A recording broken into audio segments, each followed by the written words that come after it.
नमस्कार विद्यार्थी मित्रांनो, निर्धार कॉम्पिटिटिव्ह हब या यूट्यूब चॅनलमध्ये मी दिनेश गवई तुम्हा सर्वांचे हार्दिक स्वागत करतो।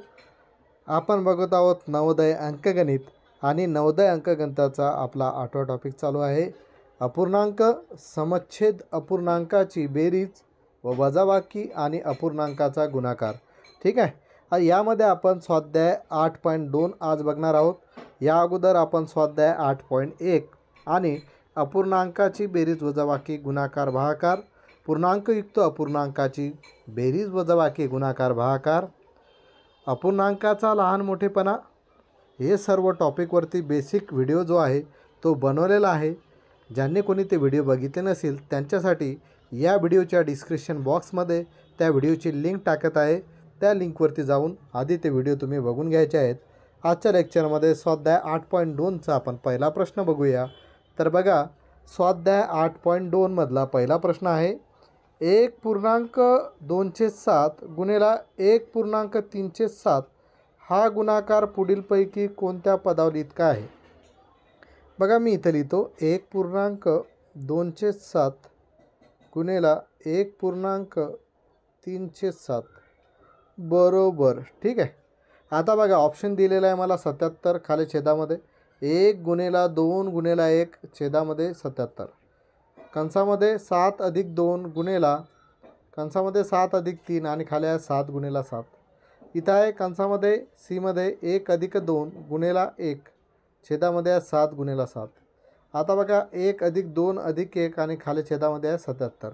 आता बघा आपल्याला माहीत आहे गुणाकार करताना छेदाछेदाचा गुणाकार करतात। आता याचा छेद 7 आहे, याचा छेद 7 आहे, म्हणजे 7 गुणिले 7 49 होतील किंवा 7 गुणिले 7 होतील, बरोबर ना। म्हणजे खाली 7 गुणिले 7 येईल किंवा 49 येतील। पण इथं 77 आहे, 7 गुणिले 7 किती होतात 49, म्हणजे ए तर उत्तर नाहीच आहे। इथं बघा 77 आहेत, हे पण उत्तर नाही आहे, म्हणजे आपलं उत्तर आहे बी किंवा सी पैकी। मग आधी याचं उत्तर आपण काढू। काय करतो आपण, पूर्णांकयुक्त अपूर्णांकाचं साध्या अपूर्णांकामध्ये रूपांतर करतो, म्हणजे 1 आणि 7चा गुणाकार मी डायरेक्ट करू का आता। ठीक आहे, करून घेऊ। 1 गुणिले 7 अधिक अंश मिळवतो, त्याच्यामध्ये किती आहे 2 आणि छेद जसा तसा 7 गुणिले 1 गुणिले 7 परत आहे ना, अधिक अंश किती आहे 3 आहे, छेद जसाच्या तसा बरोबर। 7 1 7, 7 अधिक 2 9/7 आलं गुणिले 7 1 7, 7 आणि 3 10/7 आलं, म्हणजेच 9 गुणिले 10 9 आहे 90 आणि खाली 7 7 49 किंवा 7 गुणिले 7 येईल, आहे ना। कारण 49 ऑप्शनमध्ये नाही आहे म्हणून मी 7 गुणिले 7 करतो, म्हणजे वरती 90 उत्तर आलं पाहिजे आणि खाली 7 गुणिले 7 आलं पाहिजे। आता बघा या पदावलीमध्ये जर मी पाहिलं बीमध्ये आपण बघू बी आणि सी पैकी उत्तर आहे। आपलं उत्तर काय आलं पाहिजे 90/77 आहे ना, किंवा 7 गुणिले 7। आता मी बी ऑप्शनमध्ये बघतो, याला मी थोडं रफ करून घेतो। बी या ऑप्शनमध्ये मी बघतो, बीचं उत्तर 90/77 येते का। बघा बी काय 7 अधिक 2 पहिल्या कंसामध्ये आहे गुणिले आहे 7 अधिक 3 आणि खाली 7 गुणिले 7 आहे। ठीक आहे, बरोबर। 7 अधिक 2 किती होतात 9 गुणिले 7 अधिक 3 किती होतात 10 आणि खाली 7 गुणिले 7, 9 गुणिले 10 किती होतात 90 आणि खाली 7 गुणिले 7 किती होतात 49। ठीक आहे, म्हणजेच 90/7 गुणिले 7 आलं, म्हणजेच 90/7 गुणिले 7 आपलं उत्तर आलं होतं याचं। म्हणजेच आपली जी पदावली आहे किंवा जो पूर्णांकयुक्त अपूर्णांकाचा गुणाकार आहे त्याची पदावली कुठली येते, बी येते, सी येणार नाही। कारण सी जर सॉल्व केली तर मी तोंडी बघा 1 अधिक 2 किती झाले 3, 3 गुणिले 1 3 होतात, म्हणजे आपलं उत्तर 90 पाहिजे वरती, म्हणजे सी पण येणार नाही, म्हणजे उत्तर आलं आपलं बी। ठीक आहे, अशा तऱ्हेनं आपण पहिला प्रश्न बघितला आहे। दुसरा प्रश्न बघूया। बघा काय दिलेलं आहे, कंसामध्ये आहे 3/5 अधिक 1/5 वजा 2/5 गुणिले दुसऱ्या कंसामध्ये आहे 36/45 वजा 2/5। ठीक आहे, बघा इकडे लिहितो मी 3/5 अधिक 1/5 वजा 2/5 गुणिले 36/45 वजा 2/5। ठीक आहे. बघा, व्यवहारी अपूर्णांकाची बेरीज आणि वजाबाकी करताना आपण काय पाहतो, छेद समान आहे का. पहिल्याचा छेद आहे 5, दुसऱ्याचा आहे 5, तिसऱ्याचा आहे 5. म्हणून बेरीज असेल तर बेरीज करावं लागेल, वजाबाकी असेल तर वजाबाकी. मी डायरेक्ट करू. 3 अधिक 1 किती होतील 4. 4 वजा 2 किती होतील 2. 2/5 उत्तर आलं. गुणेला आता बघा 36/45 आहे. याला संक्षिप्त रूप मला देता येते. 36 आणि 45ला 9ने भाग जातो. तर 36ला जर 9ने भागलं तर 9 चौक 36 होतात. आणि 45ला जर 9ने भागलं तर 9 पाच 45 होतात. म्हणजे 36/45 याचं संक्षिप्त रूप काय भेटते मला, 4/5. बरोबर आहे. मग 4/5 वजा 2/5.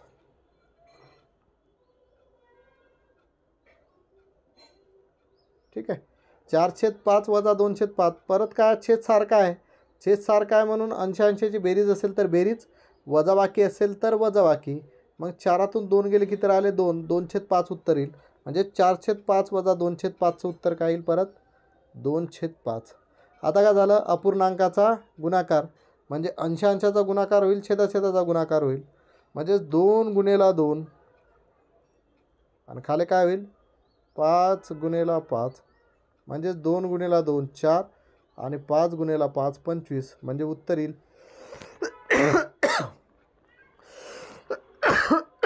सॉरी 4/25. उत्तर किती येईल 4/25. म्हणजे दुसऱ्याचं उत्तर काय आलेलं आहे बी 4/25. तिसरा प्रश्न आपण बघूया. तिसऱ्या प्रश्नामध्ये काय बघा, एखाद्या दिलेल्या अपूर्णांकात एकच नैसर्गिक संख्या अंशामध्ये आणि छेदामध्ये मिळवली तर तयार होणारा नवीन अपूर्णांक जो आहे तर तो काय असतो, पहिल्या ऑप्शननुसार पहिल्यासारखाच राहतो. दुसरा आहे मूळ अपूर्णापेक्षा लहान असतो. तिसरा आहे मूळ अपूर्णापेक्षा मोठा असतो. आणि चौथा आहे मूळ अपूर्णापेक्षा मोठा वा लहान असू शकतो. या तिसऱ्याचं उत्तर आहे डी. हे तुम्ही डायरेक्ट लक्षात ठेवून ठेवा. 2013मध्ये हा प्रश्न विचारला होता. एखादा कोणताही अपूर्णांक घेतला, काय म्हटलं त्यांनी, एखाद्या दिलेल्या अपूर्णांकात एकच नैसर्गिक संख्या अंशामध्ये आणि छेदामध्ये मिळवली तर तयार होणारा नवीन अपूर्णांक एकतर तो मोठा असू शकतो किंवा लहान असू शकतो. हे त्याचं उत्तर आहे. मग कसं आहे तर बघा, मी समजा 1/2 हा मूळ अपूर्णांक घेतला. बरोबर आहे. 1/2 हा मूळ अपूर्णांक घेतला. आता 1/2 मध्ये कोणती एक नैसर्गिक संख्या मिळवा, एकच मिळवा. म्हणजे वरती बघा 1 अंशात होता, याच्यामध्ये मी पहिली नैसर्गिक संख्या मिळवली 1. आणि खाली छेद होता 2, याच्यामध्ये मी पहिली नैसर्गिक संख्या मिळवली 1. म्हणजे वरती 1 मिळवला म्हणजे खाली 1 मिळवायचा. कारण 1 पासून तर अनंतपर्यंत आपल्या काय असतात नैसर्गिक संख्या. बरोबर आहे ना. मग वरती 1 मिळवला म्हणून खाली 1 मिळवला. वरती 2 मिळवला म्हणून खाली 2 मिळवला. वरती 3 मिळवला म्हणून खाली 3 मिळवला. अशा तऱ्हेने आपल्याला यामध्ये करायचं आहे. कारण अंशामध्ये आणि छेदामध्ये एकच संख्या मिळवायची आहे. मग 1/2 अपूर्णांक होता, याच्यामध्ये मी अंशामध्ये 1 मिळवला आणि छेदामध्ये 1 मिळवला. तर 1 अधिक 1 किती झाले 2 आणि 2 अधिक 1 किती झाले 3. म्हणजे पहिला अपूर्णांक होता 1/2. आता काय झाला तो 2/3. आता हा मोठा आहे की लहान आहे हे बघण्यासाठी, बरोबर आहे, 1/2 याचं रूपांतर काय करावं लागेल, दशांश चिन्हामध्ये करावं लागेल. मग बघा 2ने 1ला भाग जातो का नाही जात, 0चा भाग दिला, 1 बाकी राहिलं, दशांश चिन्ह दिलं, दशांश चिन्हामुळे 0 आलं. 2ने 10ला जर भागलं तर 2×5 = 10. 1/2चं दशांश अपूर्णांकामध्ये उत्तर किती येते 0.5. आता त्याच पद्धतीनुसार आपण बघू 2/3चं दशांश अपूर्णांकामध्ये उत्तर काय येते. 2/3 म्हणजेच काय रे भाई, 2ला 3ने भागलं, 3ला 2ने भाग जातो का नाही, 0चा भाग दिला, 2तून 0 गेले, 2 राहिले, दशांश चिन्ह दिलं, 20 झाले. 3ने 20ला जर भागलं तर 3 × 18 उत्तर आलं. परत 2 बाकी राहिले, 20 झाले, परत 3 × 18. म्हणजे याचं उत्तर काय 0.66 आहे ना. असं हे वाढत जाईल. बघा आता दशांश चिन्हाच्या आधी 0.5, दशांश चिन्हाच्या आधी इथं 0 अंक आहे आणि या दशांश चिन्हाच्या आधी 0 अंक आहे. मग आपण मोठी किंवा लहान ओळखण्यासाठी दशांश चिन्हाच्या नंतरचे अंक बघू. इथं 5 अंक आहे, इथं काय आहे 6. म्हणजे 6 ही संख्या 5पेक्षा मोठी आहे. म्हणजेच 1/2 आणि 2/3 पैकी कोणता अपूर्णांक मोठा झाला, 0.66 मोठा झाला. बरोबर ना, आहे ना. 0.66 हे 0.5 पेक्षा मोठे आहेत. म्हणजेच 1/2 आणि 2/3 पैकी मोठा अपूर्णांक काय झाला 2/3 झाला. ही झाली पहिल्या कन्सेप्टनुसार, बरोबर आहे. आता 1/2मध्ये मी प्रत्येकामध्ये अंशामध्ये 1 मिळवला आणि छाद्यामध्ये 1 मिळवला, तेव्हा मला काय भेटलं की जो अपूर्णांक तयार झाला तो त्याच्यापेक्षा मोठा झाला. आता मी दुसरा अपूर्णांक घेऊन बघतो, त्यामध्ये काय होते बघा. आता दुसरा अपूर्णांक मी सपोज घेतला. आता इथं काय झालं की त्या अपूर्णांकापेक्षा आपल्याला मोठा अपूर्णांक भेटला. आता दुसरा मी अपूर्णांक भेटला बघा 7/5 घेतला, बरोबर आहे. हा मूळ अपूर्णांक आहे. आता 7/5मध्ये मी 2 मिळवतो, बरोबर. म्हणजेच अंशामध्ये 2 मिळवले आणि छेदामध्ये 2 मिळवले. मग हे किती झाले 7 आणि 2 9 आणि 5 आणि 2 किती झाले 7, बरोबर आहे. आता 7/5 अपूर्णांक मोठा आहे की 9/7 अपूर्णांक मोठा आहे हे कळण्यासाठी परत आपल्याला 5ने 7ला भागावं लागेल. दशांश चिन्हामध्ये उत्तर काढावं लागेल. मग 7ला 5ने जर भागलं तर 5ने 7ला भागल्यामुळे 1चा भाग गेला, 7तून 5 गेले 2 राहिले, दशांश चिन्ह दिलं 20 झाले, 5 चोक 20 उत्तर आलं, बरोबर ना. म्हणजे आपला भागाकार किती आला 1.4. 7/5चं दशांश अपूर्णांकामध्ये रूपांतर 1.4 आलं. आता 9/7चं आपण बघूया दशांश अपूर्णांकामध्ये रूपांतर किती येते.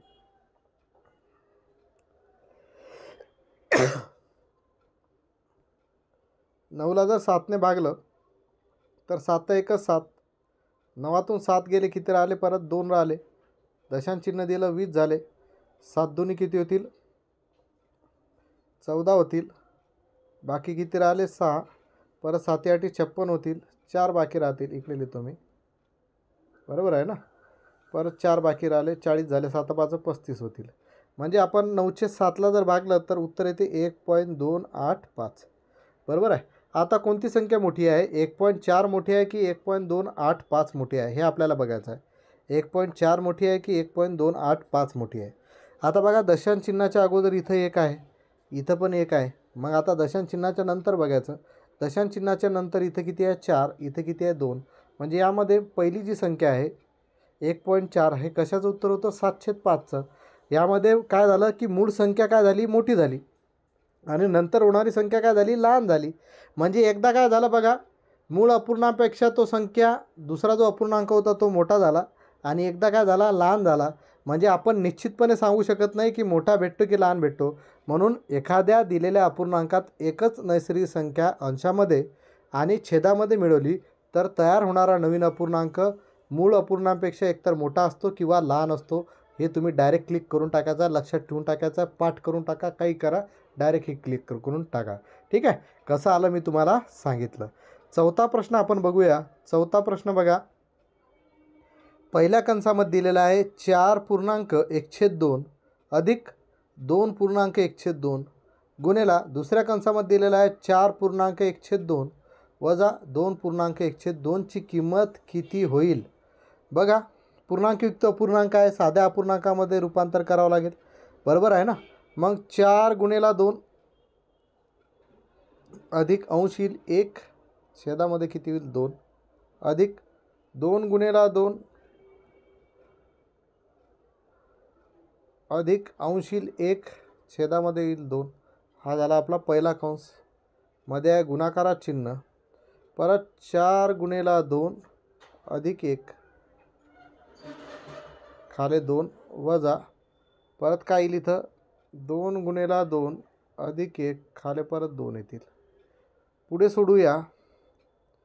4 दुनी 8, 8 आणि 1 9, 9/2 अधिक 2 गुणेला 2 4, 4 अधिक 1 5/2 गुणेला 4 गुणेला 2 8, 8 वजा 8 अधिक 1 किती झालं 9/2 वजा 2 गुणेला 2 4, 4 अधिक 1 5/2 हे उत्तर आले. पुढे सोडूया. आता बघा व्यवहारी अपूर्णांकाची बेरीज, याचा छेद 2 आहे, याचा छेद 2 आहे, छेद काय आहेत समान. छेद समान असतील तर आपण अंशाची बेरीज करतो. मग इथं अंश आहे 9, इथं आहे 5, म्हणजे 9 अधिक 5, 9 अधिक 5 किती झाले 14/2 मध्ये गुणाकारात चिन्ह आहे म्हणून गुणाकारात चिन्ह. आता बघा याचा छेद 2 आहे, याचा छेद 2 आहे, छेद समान असेल तर बेरीज, असेल तर बेरीज, वजाबाकी असेल तर वजाबाकी करतो. मग इथं बेरीज होती म्हणून अंशाची बेरीज केली, इथं वजाबाकी आहे म्हणून अंशाची वजाबाकी करू. 9 वजा 5 किती राहिले 4/2 बरोबर आहे. 9 वजा 5 किती राहिले 4/2. बघा आता 2ने 4ला भाग जातो, बेदुनी 4 आणि 2ने 2ला भागलं उत्तर आलं 1, म्हणजे उत्तर आलं आपलं टोटल 14 फक्त आहे ना. किंवा तुम्ही करू शकता 14 गुणिले 4, 14 चौक किती होतील 56, अंशाचा गुणाकार आहे ना. आणि खाली 2 गुणिले 2 किती केले 4. आता 4ने जर 56ला भागलं तर 4 1 4, 4 चौक 16, त्याचंसुद्धा उत्तर किती येते 14 येते. म्हणजे आपलं चौथ्याचं उत्तर काय आलं सी. ठीक आहे. आता बघा ज्यांना इथं समजलं नाही आहे की मी काय केलं त्यांच्यासाठी इथं समजून सांगतो की बघा मी इथं काटाकाटी केली.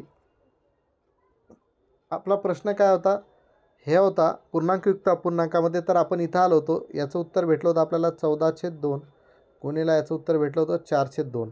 इथं मी काटाकाटी करून उत्तर काढलं 14.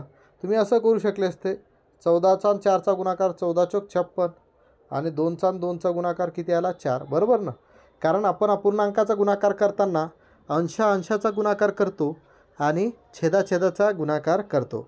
मग 4ने 5ला भागलं 4 1 4, 1 बाकी राहिला 4 चौक 16, उत्तर किती आलं असतं 14.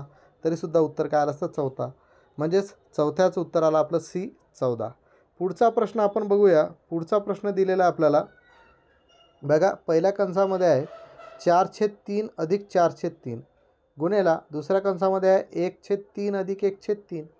बरोबर आहे. बेरीज आहे, दोन्ही ठिकाणी बेरीज आहे. कंस पहिले सोडवावं लागेल. इथं छेद 3 आहे, इथं छेद 3 आहे, बेरीज आहे म्हणून अंशाची बेरीज 4 आणि 4 किती होतील रे भाई 4 आणि 4 झाले 8/3 गुणेला वरती 1 अधिक 1 किती झाले 2, 2/3 बरोबर ना. 4 आणि 4 8, छेद सारखाच 3, 1 आणि 1 2, 2/3 बरोबर. 8 गुणेला 2 किती झाले 16 आणि खाली 3 गुणेला 3 किती झाले 9, म्हणजे उत्तर आलं 16/9. पाचव्याचं उत्तर आलं आपलं सी. एकदम सोपी प्रश्न. ठीक आहे. पुढचा प्रश्न आपण बघूया. 6वा प्रश्न हा पण एकदम सोपी आहे. बघा चौकोटी कंसामध्ये दिलेला आहे साधा कंस, त्याच्यामध्ये आहे 1/2 गुणेला 3/2 अधिक 1 या पदावलीची किंमत किती. म्हणजे पहिले कंस सोडून घ्यावं लागेल. मग इथं गुणाकार आहे, गुणाकारामध्ये अंशाचा गुणाकार करतो, छेदाचा गुणाकार करतो. म्हणजे इथं काय होईल 1 गुणेला 3 आणि खाली होईल 2 गुणेला 2 अधिक 1 बरोबर. 1 गुणेला 3 किती झाले 3, छेदामध्ये 2 गुणेला 2 किती झाले 4 अधिक 1 बरोबर आहे. आता बघा परत 3/4 अधिक 1 आलं. आता आपल्याला हा अपूर्णांक आहे. आता 1 हा अपूर्णांक नाही म्हणजे त्याच्या छेदामध्ये काय असतो मग 1 असतो. मग आता बघा याचा छेद 4 आहे, याचा छेद 1 आहे. मग छेद सारखे करण्यासाठी आपण काय करतो तिरपा गुणाकार करतो. म्हणजेच 3चा आणि 1चा गुणाकार होईल 3 प्लसचं चिन्ह, 4चा आणि 1चा गुणाकार होईल 4 आणि खाली छेदाचा गुणाकार होईल म्हणजे 4चा आणि 1चा गुणाकार 4, 3 अधिक 4 किती झाले 7, 7/4 उत्तर आलं. आता बघा 7/4 आपल्या ऑप्शनमध्ये नाही आहे, पण बघा प्रत्येकाचा छेद बघा इथं 10 आहे, इथं 5 आहे, इथं 3 आहे आणि इथं 4 आहे, म्हणजे उत्तर आपलं डी. कारण 7/4 याला जर आपण पूर्णांकयुक्त अपूर्णांकामध्ये करायचं म्हटलं तर हे पण मी तुम्हाला शिकवलं आहे. तर काय करणार 7ला 4ने भागणार, कारण 7/4 याचा अर्थ काय होतो 7/4. आता 4ने जर 7ला भागलं तर 4 1 4, 7तून 4 गेले बाकी राहिले 3, म्हणजे एक पूर्ण संख्या भेटली आपल्याला. ही पुढे लिहिली, 3 बाकी राहिले होते अंशामध्ये लिहिले, ज्याने भागलं होतं 4 ते खाली लिहिलं आहे, म्हणजे उत्तर आलं 1.3/4. ठीक आहे. असं सुद्धा आपण सोडवू शकतो. 6व्याचं उत्तर काय आलं आपलं डी. पुढचा प्रश्न बघूया 7वा प्रश्न काय म्हणतो बघा. बघा दोन संख्यांची बेरीज 15/6 आहे. जर एक संख्या 7/6 असेल तर दुसरी संख्या कोणती. बरोबर आहे. आता दोन संख्या म्हटलेल्या आहेत, मला एक संख्या दिलेली आहे. एक संख्या काय म्हटलं त्यांनी बरोबर 7/6 आहे ना. दुसरी संख्या माहीत आहे का मला नाही माहीत. मग मी काय म्हणतो दुसरी संख्या बरोबर समजा मी म्हटलं x आणि त्या दोघांची बेरीज दिलेली आहे आपल्याला. बेरीज किती दिलेली आहे 15/6. हे उदाहरणामध्ये दिलेले आहे. त्या दोन संख्यांची बेरीज किती आहे 15/6. बघा पहिली संख्या आपण 7/6 म्हटली, दुसरी संख्या आपण x म्हटली. बघा तर 7/6 अधिक x बरोबर पहिली संख्या अधिक दुसरी संख्या बरोबर काय म्हटलं त्यांनी 15/6 असं होईल. आता आपल्याला एक्सची किंमत काढायची आहे म्हणजे हा 7/6 तिकडे जाईल. इथं काही चिन्ह नाही म्हणजे प्लसचं आहे, तिकडे जाताना काय होईल वजा होईल. म्हणजेच एक्स बरोबर 15/6 वजा 7/6 होईल. बरोबर आहे. आता बघा व्यवहारी अपूर्णांकाचे काय वजाबाकी. वजाबाकी असेल तर छेद समान आहेत का पाहतो. याचा छेद 6 आहे, याचासुद्धा छेद 6 आहे. बरोबर आहे. म्हणजे अंशांशाची वजाबाकी करावं लागेल. म्हणजे 15 वजा 7 किती राहिले 8 आणि खाली किती येतील 6. 8 आणि 6 8/6 उत्तर पाहिजे आहे का ऑप्शनमध्ये नाही आहे. मग 8 आणि 6ला संक्षिप्त रूप जाते कारण 8ला 2ने भाग जातो आणि 6ला सुद्धा 2ने भाग जातो. मग संक्षिप्त रूप द्या. 8ला जर 2ने भागलं तर बेचोक किती होतात 8 आणि 6ला जर 2ने भागलं तर किती होतात बेत्रिक 6. म्हणजे उत्तर आलं 4/3. आता बघा 4/3 ही कुठं आहे ऑप्शनमध्ये तर पहिलंच उत्तर आहे. म्हणजे 7व्याचं उत्तर आलं आपलं पहिलं. अशा तऱ्हेने आपण स्वाध्याय 8.2 घेतलेला आहे. या अगोदर मी स्वाध्याय 8.1सुद्धा घेतलेला आहे आणि व्यवहारी अपूर्णांकाचं बेसिक घेतलेलं आहे. पूर्णांकयुक्त अपूर्णांकाचं बेसिक घेतलेलं आहे. आणि या अगोदर मी जवळपास 6 चॅप्टर तुमचे कंप्लीट केलेले आहे मॅथचे. त्या सर्वांच्या व्हिडिओच्या लिंक्स या व्हिडिओच्या डिस्क्रिप्शन बॉक्समध्ये तुम्हाला मिळतील. त्या लिंकवरती जाऊन तुम्ही ते चॅप्टर ज्यांनी कोणी बघितले नसतील त्यांनी बघून घ्यायचे आहेत. मी जे शिकवत आहे जे जर तुम्हाला समजत असेल तर या माझ्या निर्धार कॉम्पिटेटिव्ह हब या यूट्यूब चॅनलला जास्तीत जास्त विद्यार्थ्यापर्यंत पोहोचवा. जास्तीत जास्त शेअर करा, जास्तीत जास्त लाईक करत चला व्हिडिओला आणि चॅनलला सबस्क्राईबसुद्धा करत चला. ठीक आहे. आजच्या लेक्चरमध्ये इथंच थांबूया. धन्यवाद.